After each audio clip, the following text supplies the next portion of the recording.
past 5 years, you've become an author, a playwright, and now a director.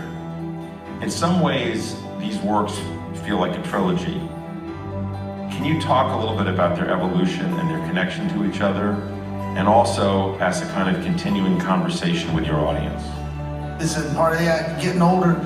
The book came very organically, and then from the book, the play came, and from the play, this sort of is an extension of some of the, tying up of philosophical threads that I've been working on my whole life, really, since I was a kid.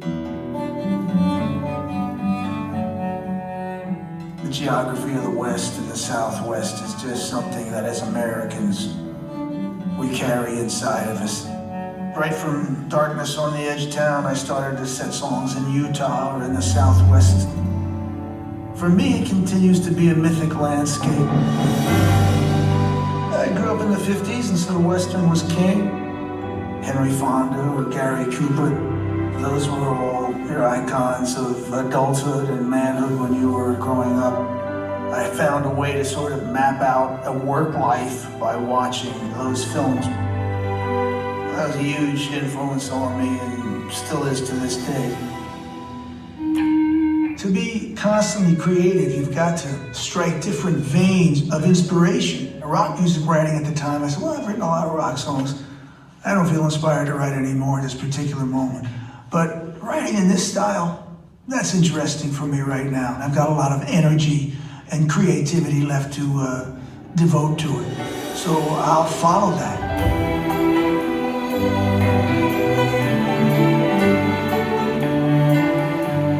With Western Stars, I said, well, I'm not gonna tour, so maybe we'll shoot the album performance-wise. I said, well, it's new music, so I think I need to help draw people into the songs when they come up on screen. We had the fun of making these little movies in between each song, which was a tremendous amount of fun to play with. I had 2 scripts. I had a script from the song lyrics, and then I had this amazing voiceover. That was a very different filmmaking experience. The filming just deepens the emotional content of that music in a way that I hope will provide some entertainment and inspiration and insight to my fans.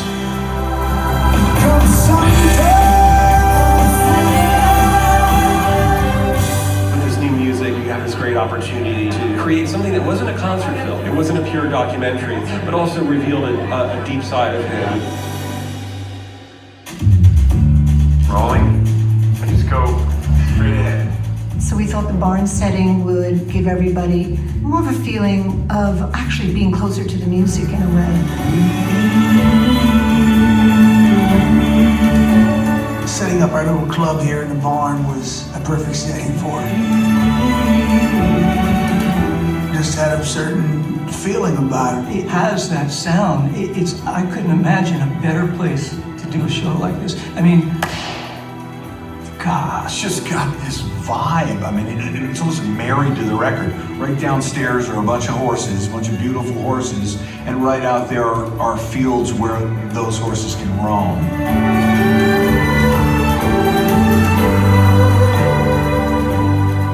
With ideas creatively. It's always creative.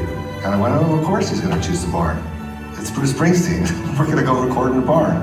That's what's great about working with him. Every time Bruce Springsteen plays live, all bets are off. We felt that in the barn. The stuff was live. It was not an exercise in just trying to recreate Western Stars. The stuff felt alive. I had basically rough arrangements of everything, which I do sort of on my own. I'll come in with an acoustic guitar, I'll sing the song, then I'll run around and I'll play all the instruments. And it's very messy, but at the end of the day, I'll go home with something that sounds like I know what it's gonna sound like, and if it's gonna be a successful piece of music or not. I always liked strings. We tried to put strings on board to run just because it made things bigger. I always liked bigger. We initially put strings on Backstreets, Jungle Land, of course. So from when I was 24 years old into New York City's R&A, I had a tendency to just gravitate towards beautiful orchestral sound. So this record was a little bit of a fulfillment of an old fantasy where I was really able to put an orchestra to creative use. So it was a lot of fun. As rock people, you don't always get to have that experience of being with people from the classical world and whose training is so different, but we can find a middle ground to make music together.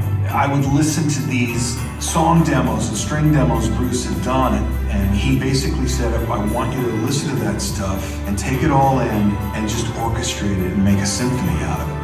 It was a wonderful experience for me, but it really was about having great musicians and great musical direction.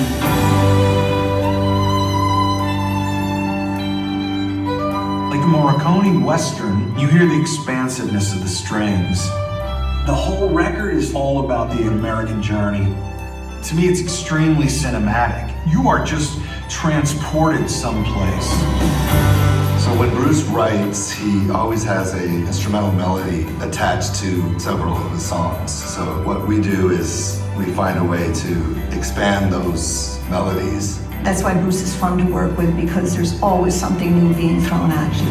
On the album, both Stones and Moonlight Motel are sung from the point of view of a single man standing alone. But in the film, you added a woman's voice, Patty, standing beside you. What did that bring to the narrative of those songs and the performance? I should have done that on a record. I don't know why I didn't make the time, but as soon as we went to perform it, I said, gee, Pat, we should sing these together. When we gather around that microphone, ooh, there's a lot of living there. I woke up this morning, the stones in my mind. Seeing Patty and Bruce sing Stones was deep. It was such a Patty and Bruce moment. I didn't even know I was going to do that much. At first it was, Pat's going to come by, maybe sing on 2 songs, maybe play guitar on a few. This is really essential. One of the hardest struggles of my life was putting together a family.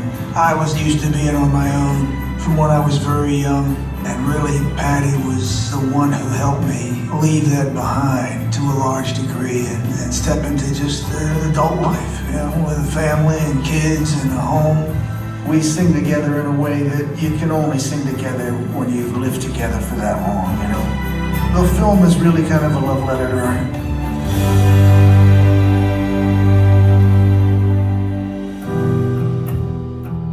Making the film, it allowed me to tell a story that I hinted at over the years in a lot of my work in a way that I've never told it.